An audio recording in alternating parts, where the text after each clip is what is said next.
నమస్తే అండి. నేను వాణి. ఈరోజు మనం అనంత పద్మనాభరావు గారు రచించిన 'కొత్త దారి' అనే ఒక మంచి కథను విందాం. ఆ గదిలోకి రాగానే ఓ మూలన ముడిచిపెట్టుకుని కూర్చున్న అమ్మాయి కనిపించింది. ఆమె కేసి చూశాను. అడవి పువ్వులా అమాయకంగా ఉంది. నిండా 20 ఏళ్ళు కూడా లేని ఆమె ముగ్గురు బిడ్డల తల్లి అంటే నమ్మశక్యంగా లేదు. ఆకాశంలో అక్కడక్కడా తేలే మబ్బుల్లా యవ్వనపు ఛాయలు అలా అలా కనిపించి ఆమె మాతృత్వం చాటున మరుగుపడిపోయాయి. ఒత్తిడి తట్టుకోలేక డిప్రెషన్లో చేసిన అఘాయిత్యానికి ఈ హోమ్కి తీసుకురాబడింది. నా వృత్తిలో భాగంగా స్టేట్ హోమ్కి వచ్చాను. ఇక్కడున్న స్త్రీల మానసిక స్థితిని అంచనా వేసి వారికి తగిన కౌన్సిలింగ్ ఇవ్వడానికే నన్ను నియోగించారు. ఆమె గురించి కొంత తెలిసినా మరింత తెలుసుకోవడానికి నీ పేరేంటి అని అడిగాను. తలదించుకొని మౌనంగా ఉంది.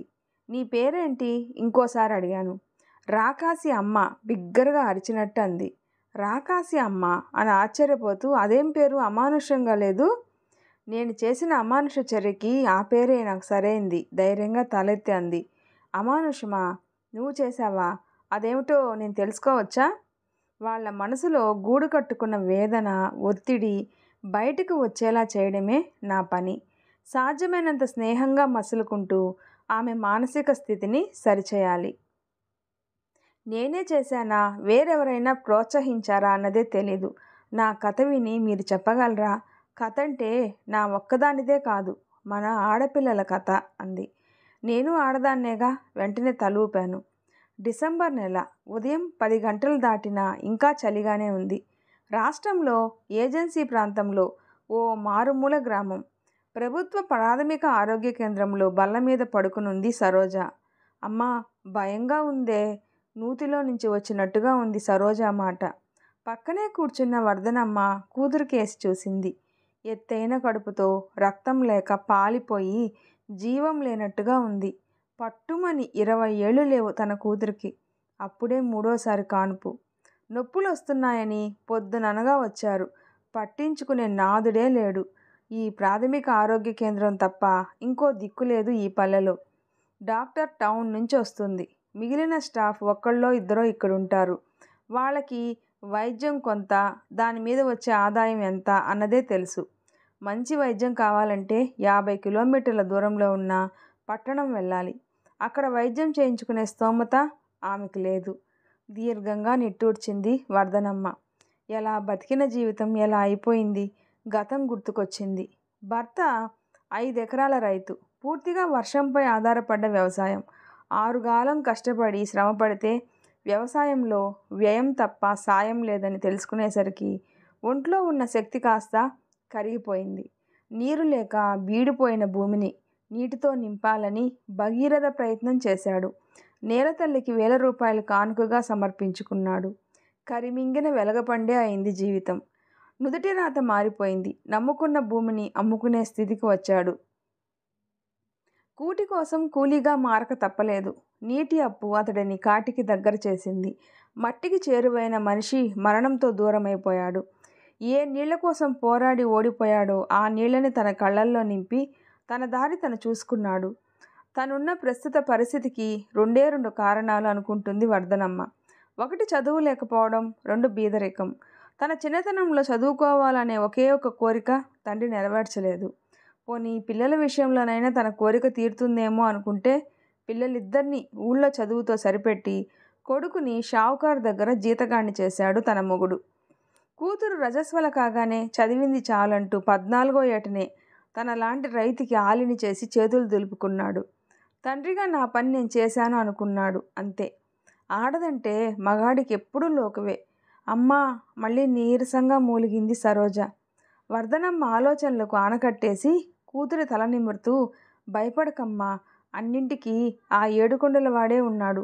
మంచైనా చెడైనా ఆయనదే భారం. వచ్చేటప్పుడు ఓ 10 రూపాయలు ముడుపు కట్టి వచ్చానమ్మా. డాక్టరమ్మ వస్తుందంట. పైకి డాంబికంగా మాట్లాడినా గానీ లోపల బెరుకుగానే ఉంది వర్ధనమ్మకు. పిల్ల చూస్తే క్షీణించిపోయింది. క్రితంసారి వచ్చినప్పుడే డాక్టరమ్మ చెప్పింది, అమ్మాయి చాలా బలహీనంగా ఉంది. బలవర్ధకమైన ఆహారం తీసుకోవాలి. మందులు, టానిక్లు క్రమం తప్పకుండా వాడాలి అని. ఎక్కడి నుంచి తెస్తుంది బలవర్ధకమైన ఆహారం? 4 ఇళ్లల్లో పాచి పనిచేసి వాళ్ళు ఏమిస్తే అది తీసుకొచ్చి పెట్టడం తప్ప తెచ్చే మార్గం ఏది? మందులు టానిక్కులు అంటారా? కొడుకు షావుకారు దగ్గర అప్పు చేసి మరీ తెస్తున్నాడు. తిన్నవి తీసుకున్నవి ఏమవుతున్నాయో తెలియడం లేదు. కూతురు ఆరోగ్యం మాత్రం మరింతగా క్షీణిస్తుంది. దానికి తోడు 2 ఆడపిల్లలు. పెద్దదానికి 3 ఏళ్ళు, చిన్నదానికి 1.5 ఏళ్ల. అమ్మను క్షణం కూడా వదలకుండా పీక్కు తింటారు. దీని శక్తిలో సగం వాళ్లే హరిస్తున్నారు. ఇక రేపు 3 పిల్లలతో ఎలా వేగుతుందో ఆ దేవుడికే తెలియాలి. అల్లుడు అంతంత మాత్రమే. పిల్లలు సంసారం పట్టనట్టు వ్యవహరిస్తాడు. 7వ నెలలోనే పురిటికి పంపినవాడు ఇప్పటి వరకు పెళ్ళాం పిల్లల్ని వచ్చి చూడలేదు. సరికదా, ఎలా ఉన్నారని ఓ మాట కూడా అడగలేదు. ఓ మాట మంతి లేదు. పోనీ దూరంలో ఉన్నాడా అంటే ఉండేది దగ్గరలోనే. బస్సు ఎక్కితే గంటలో వచ్చేస్తాడు. ఏమిటో అతని ప్రవర్తన వింతగా ఉంటుంది. పెళ్ళైన దగ్గర నుంచి అలానే ఉన్నాడు. కనీసం పురిటి టైంకైనా పిల్లల్ని దగ్గరుండి చూసుకుందాము అన్న జ్ఞానం లేదు.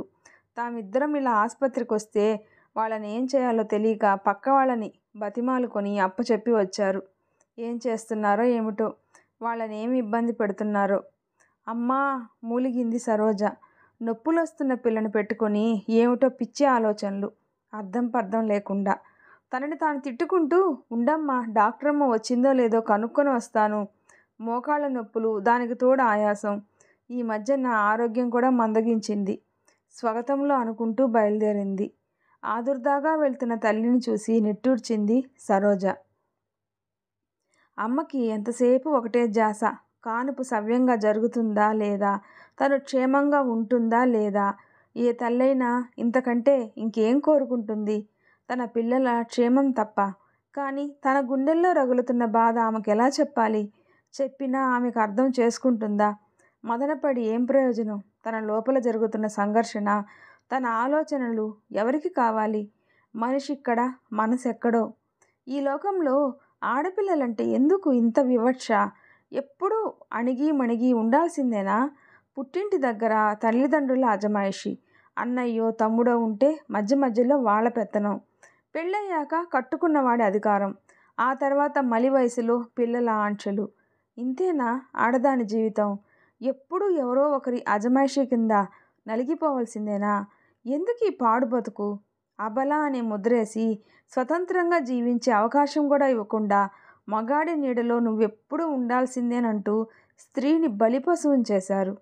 తన 7 పిల్లలతో ఆనందంగా ఆడుకునే వయసులో నాన్న మాటకు ఎదురు చెప్పలేక తల వంచుకుని తాళి కట్టించుకుంది.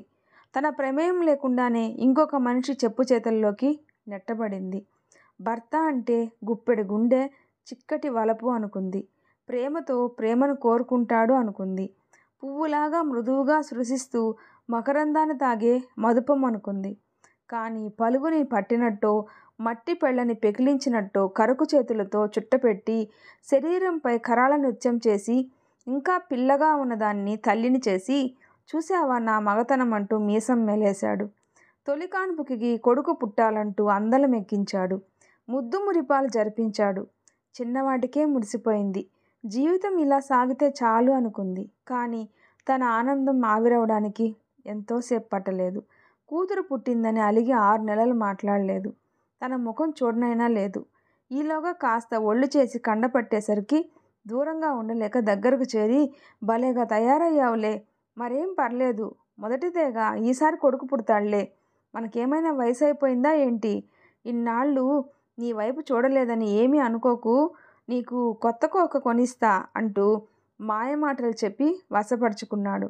ఫలితం మరోసారి తల్లయింది. మళ్ళీ మొదలైంది కొడుకు కావాలన్న రంది.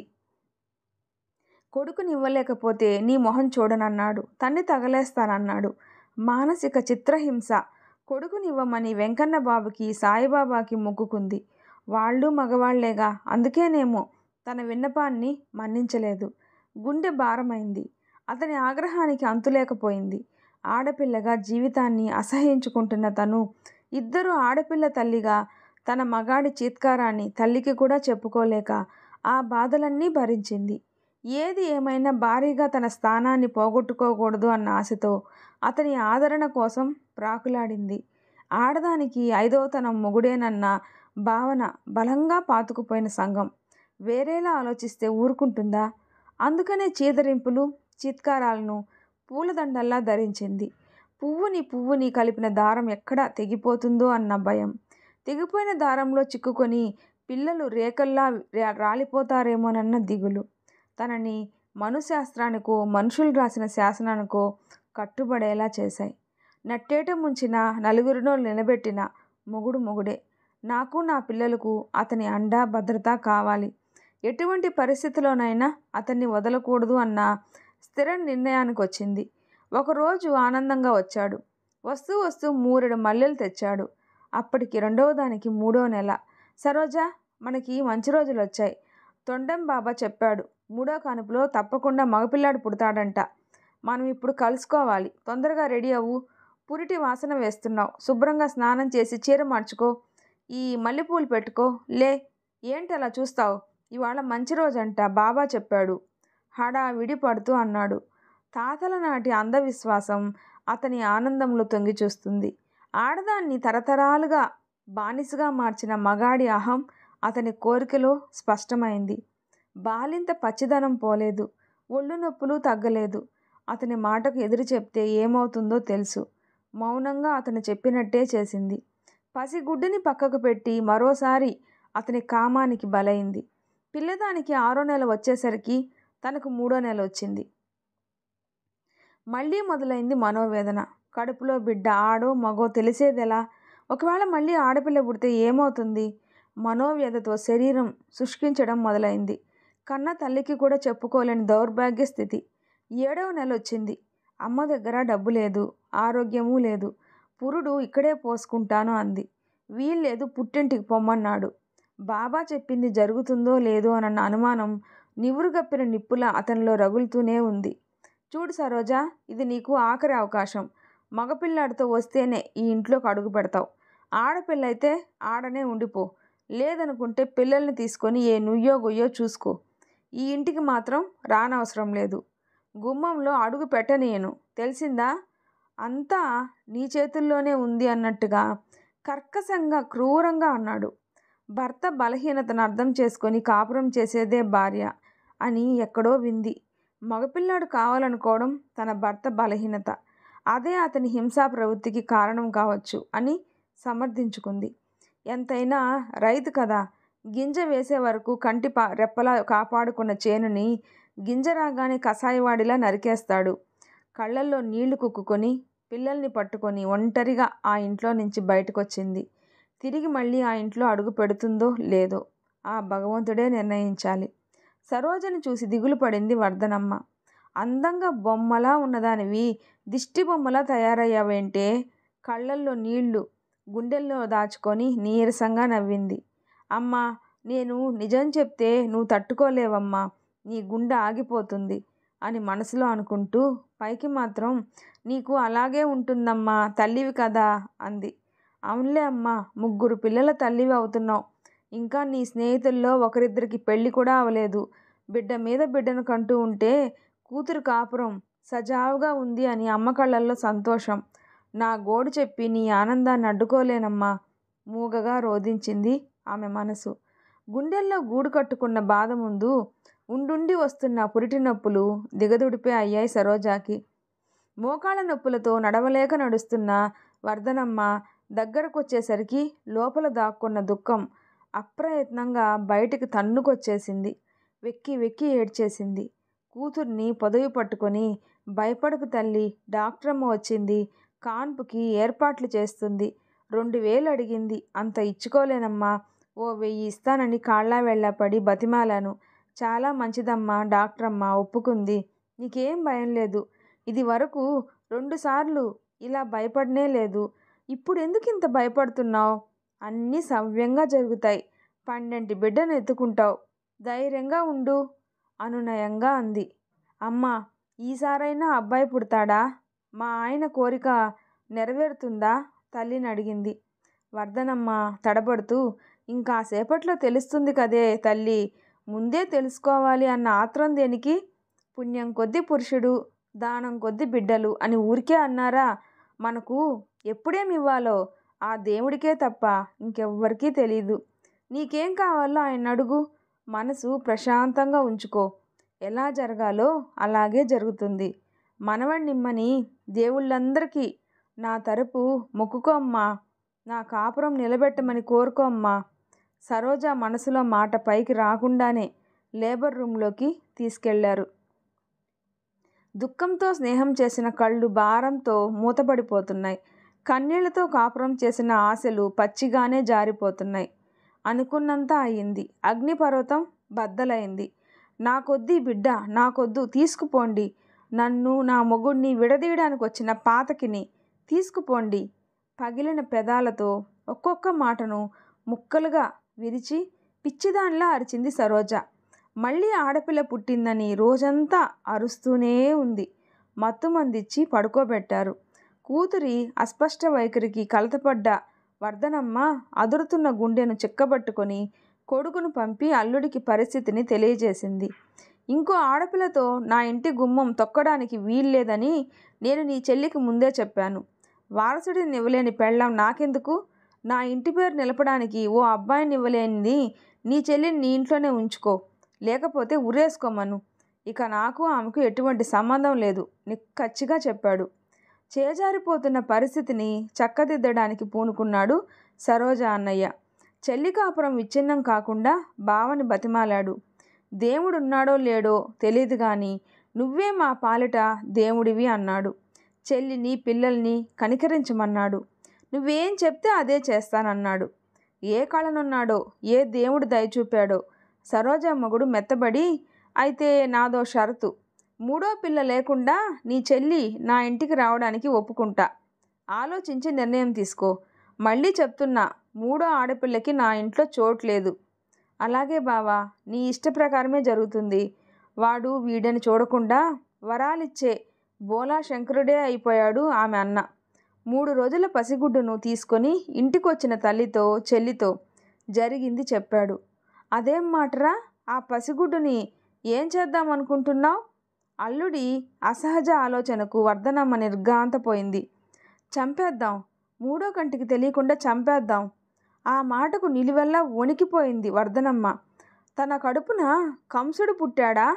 ఆయాసంతో గుండె ఆగిపోతుందేమో అనిపించింది. అలా జరిగినా బాగుంటుందేమో. ఈ ఘోరం తను చూడలేదు. తప్పురా, అలాంటి మాటలు మాట్లాడకు. వినడానికి భయంగా ఉంది. పసిపిల్లలు దేవుడితో సమానవరా. ఇంకా కళ్ళు కూడా సరిగ్గా విప్పని ఆ పసికందు ఏం చేసిందిరా? మీ బావతో ఒకసారి కాకపోతే 100 సార్లు మాట్లాడదాం. అతనికి నచ్చ చెబుదాం. అంతేకాని ఆ నోరు లేని దాన్ని చంపాలి అన్న ఆలోచన మంచిది కాదురా. దయచేసి నా మాట విను, నీకు దండం పెడతా అంటూ 2 చేతులు జోడించింది. బావ చెప్పింది మీకు చెప్పాను. దాని కాపురం బాగుపడాలంటే అతను చెప్పింది చేయడం తప్ప వేరే దారి లేదు. ఆ తర్వాత మీ ఇష్టం. ఈ సమస్యకు అదొక్కటే పరిష్కారం అన్నట్టు చెప్పి షావుకారింటికి వెళ్ళిపోయాడు. అతని తిండి నిద్ర అన్నీ అక్కడే. సరోజాని కౌగిలించుకొని గొల్లుమంది వర్ధనమ్మ. చలనం లేని దిష్టిబొమ్మలా ఉండిపోయింది సరోజ. రాత్రి 10 గంటలు. చంటిగుడ్డుని చంపుతానన్న మేనమామ లేడు అని కామోసు. వర్ధనమ్మ ఆదమడిచి నిద్రపోతుంది. పల్లె కూడా చలిని తట్టుకోలేక పడుకుంది. ఇళ్లల్లో దీపాలు కొండెక్కాయి. సరోజ పసిగుడ్డును ఎత్తుకుని మెల్లగా పాక బయటకొచ్చింది. మంచు కమ్మిన చిమ్మ చీకట్లో రివ్వుని వీస్తున్న చలిగాలి నిలువెల్లా వణికిస్తుంది. చల్లదనానికి పొత్తిళ్లల్లో పాప మరింత ముడుచుకుంది. సరోజ గుమ్మంలో నిలబడి చుట్టూ చూసింది. నక్షత్రాల తణుకుల్లో నీలాకాశం నిర్మలంగా ఉంది. ప్రకృతి విరుద్ధంగా ఓ అకృత్యం జరగబోతుందని దానికి ఏం తెలుసు? చెట్టు చేమ నేల నింగి, గూట్లో దీపం, మెరిసే నక్షత్రం అన్నీ మామూలుగానే ఉన్నాయి. వాటికేం తెలుసు అప్పుడే కాసిన పిందెను చెట్టు నుంచి తెంపే ప్రయత్నం జరగబోతుందని, కరుణను కురిపించే అమ్మ కాఠిన్యం వర్షిస్తుందని. పసిదాన్ని చంపేద్దాం చంపేద్దాం అన్న మాటలు సరోజ చెవిలో గింగురుమంటున్నాయి. నిప్పు కణికల్లా మెరుస్తున్న ఆమె కళ్ళల్లో దానవత్వం తాండవమాడుతుంది. కాపురం కోసం కన్న మమకారాన్ని గాలి కొదిలేసింది. నిశ్చయంగా నిర్భయంగా చేతుల్లోని పసిగుడ్డుకు కప్పిన బట్టలన్నీ తీసి పక్కన పడేసింది. ఒక్క నూలుపోగు కూడా ఆ బిడ్డ ఒంటిపై లేకుండా ఆ చలిలో కురిసే మంచులో నేలపై నిర్దాక్షిణ్యంగా పసిగుడ్డుని పడుకోబెట్టి పాక చూరు కిందకు చేరింది. కన్న తీపిని మరిచిన అమ్మ కఠిన శిలగా మారిన సరోజ. 5 రోజుల పసిగుడ్డు చలికి చివురుటాకులా వణికిపోయింది. ఇప్పటి వరకు వెచ్చని పొత్తిళ్ల హాయిలో ఆదమరిచి నిద్రపోయిన పసిగుణకి చల్లని మట్టి నేల ముళ్ళులా గుచ్చుకునేసరికి గుక్కపట్టి ఏడ్చింది. నిశ్శబ్దాన్ని చీల్చుకుని వినిపిస్తున్న ఆ ఏడుపు హృదయ విదారకంగా ఉంది. కానీ ఆ ఏడుపు సరోజ హృదయాన్ని కరిగించలేకపోయింది. 2-3 గంటల్లో ఆ పసిదాని ప్రాణం గాలిలో కలిసిపోతుంది. అప్పుడు ఆ నిర్జీవ దేహాన్ని ఏమీ తెలియని దానిలా పక్కలో పడుకోబెట్టుకొని తెల్లారాక చలికి తట్టుకోలేక చనిపోయిందని అందరినీ నమ్మించొచ్చు. భర్త కోరిక తీరుతుంది, తన కాపురం బాగుపడుతుంది. ఇన్నాళ్ల వేదన క్షణంలో కరిగిపోయింది. మానవత్వం మరిచి కన్న కూతురి చివరి క్షణాల కోసం ఎదురు చూస్తూ కూర్చుంది. బాలింతరాలైన సరోజకు నీరసంతో నిద్ర కమ్ముకొచ్చింది.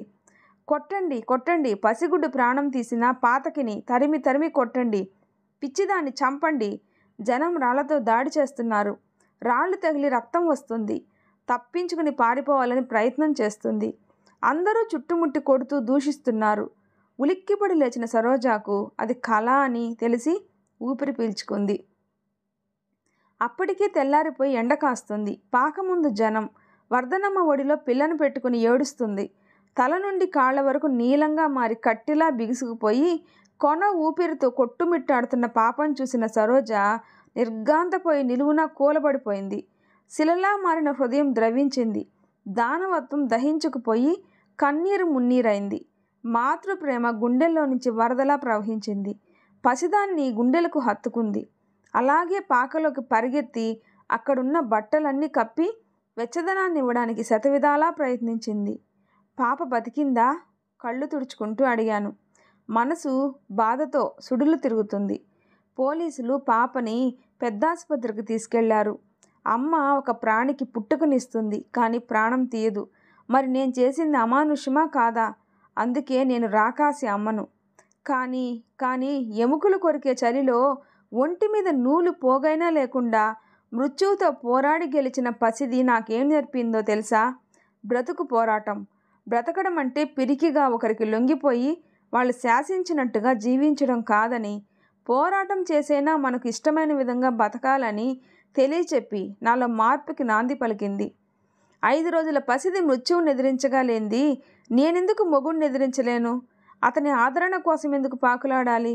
నా కోసం, నా పిల్లల కోసం, నా హక్కుల కోసం పోరాడాలని తెలుసుకున్నాను. నేను పోరాడగలననే నమ్మకం నాలో కలిగించి నాకు కొత్త దారి చూపించింది ఆ చిన్ని ప్రాణం. ఆ తల్లి ఆశల దీపం వెలుగు ఆ పరిసరాలను కాంతివంతం చేశాయి. ఆడపిల్ల పుట్టుక పవిత్రమైంది. ఆమె లేనిదే జాతికి మనుగడే లేదు. ఆడపిల్లని రక్షించుకోవాల్సిన బాధ్యత అందరిపై ఉంది. ఆడపిల్లలంటే ఎందుకు అంత వివక్షత? గర్భంలోనే అంతమొందిస్తూ కొందరు, పుట్టిన తర్వాత చెత్త కుండీల్లో పడేసేవారు కొందరు, అనాథ శరణాలయాల దగ్గర వదిలేసేవాళ్ళు మరికొందరు. మన దేశంలోనే ఏడాదికి సుమారు 1 కోటి మంది ఆడ శిశువులు ఈ లోకాన్ని చూడకుండానే కన్ను మూస్తున్నారంట. దీనికి బాధ్యులెవరు? స్త్రీయా, పురుషుడా, లేక సంఘమా? తరతరాలుగా నరాల్లో పాతుకుపోయిన సమస్యకు పరిష్కారం ఏ ఒక్కరి పోరాటం వలనో సాధ్యపడుతుందా అని అడిగితే అవునో కాదో చెప్పలేని స్థితి.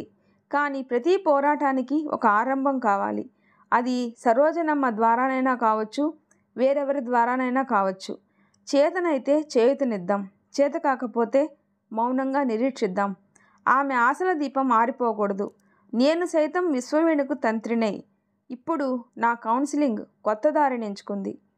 ఈ వీడియో మీకు నచ్చినట్లయితే ప్లీజ్ లైక్ చేసి షేర్ చేయండి, సబ్స్క్రైబ్ చేసుకోండి. స్టోరీ ఎలా ఉందో తప్పకుండా కామెంట్ చేయండి. ప్లీజ్ సపోర్ట్ చేయండి. Thanks for listening.